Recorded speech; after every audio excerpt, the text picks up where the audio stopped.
Far be it from me to turn my nose up at mainstream slapstick Bollywood entertainers. As God is my witness, I recently said even Param Sundari was not the worst way to spend an afternoon. But watching this film, I could feel my life bleeding away as I sat in that darkened room, watching and praying for deliverance.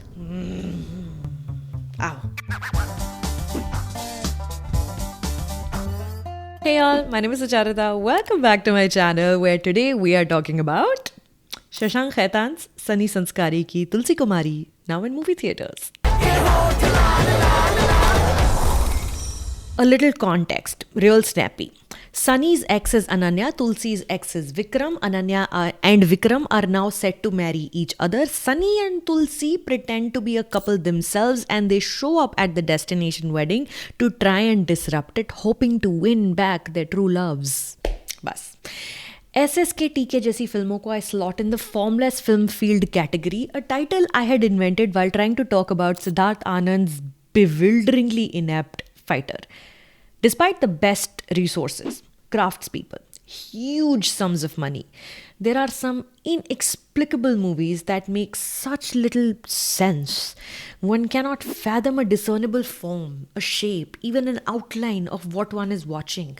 If what you are watching were a living, breathing thing, in a way good stories can be. This film reads like the exact opposite of a living, breathing thing. It's more AI than human.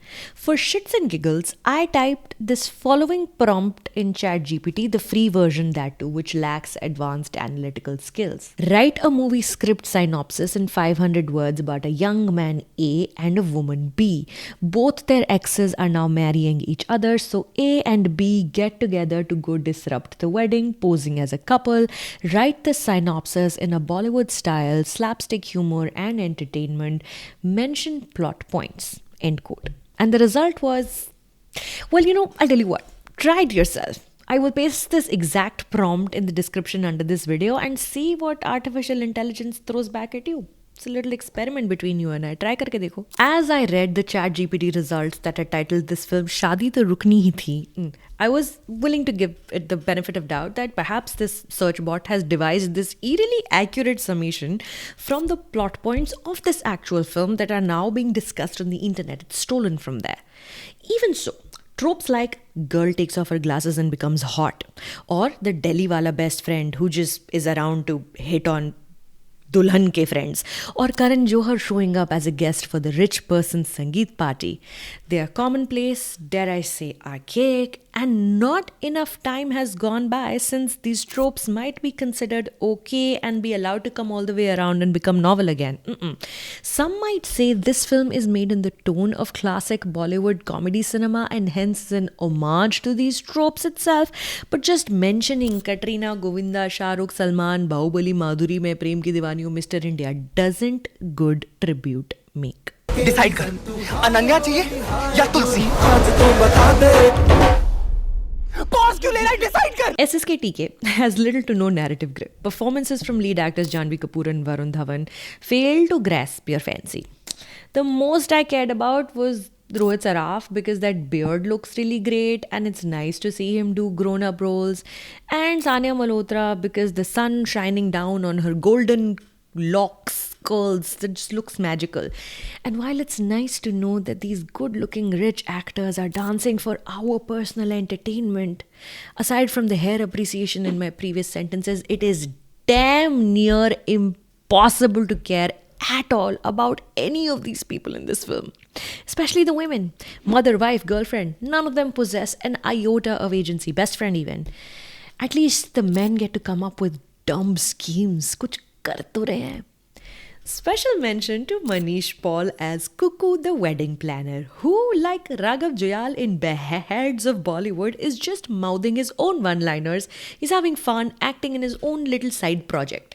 At one point, Cuckoo declares, "Ameeron ki shaadi hai, koi function ki kami nahi hogi," as a reason for the film to randomly insert a holy song. Have you heard about people organizing fake weddings these days? There's no bride or groom.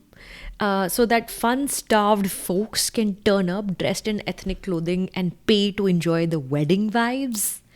Sunny Sanskari ki Tulsi Kumari is the cinematic version of that phenomenon. The most popular song in this film, Bijuria, is a remake, which feels like a self-fulfilling prophecy for this entire endeavor. जिसमें होली वाला गाना भी is reheated nachos of every holy song that has come before it. At least Anu Malik singing "Do Me a Favor, Let's Play Hole" had the self-respect to sound vaguely sinister. As I lost minutes of my life watching one slow motion hugging shot after another, I wondered if perhaps it was unfortunate that I had watched this film less than 24 hours after seeing Kantara Chapter 1 on the big screen. Not that Kantara is the perfect movie. Look up my review, it's on this channel. I had various issues with it. But at least that film gave me something to talk about, get into, and explore meaning within. I had also seen Chloe Zhao's Hamnet the same day, and not to compare Zhao with Khaitan, but even she made Eternals at one point, hence the pendulum could swing the other way in Khaitan's favor. Alas, all hopes were dashed about 5 minutes in. If you're feeling confident though, the film is in movie theatres. Now, if you liked listening to this rather cynical essay on why Sunny Sanskari ki Tulsi Kumari did not work for me, consider subscribing to this channel, please. Soon, a lot of the content that you see here will be accessible only to members on the channel, so make sure you're in the inner circle before that happens. My name is Sucharita. Thank you for stopping by.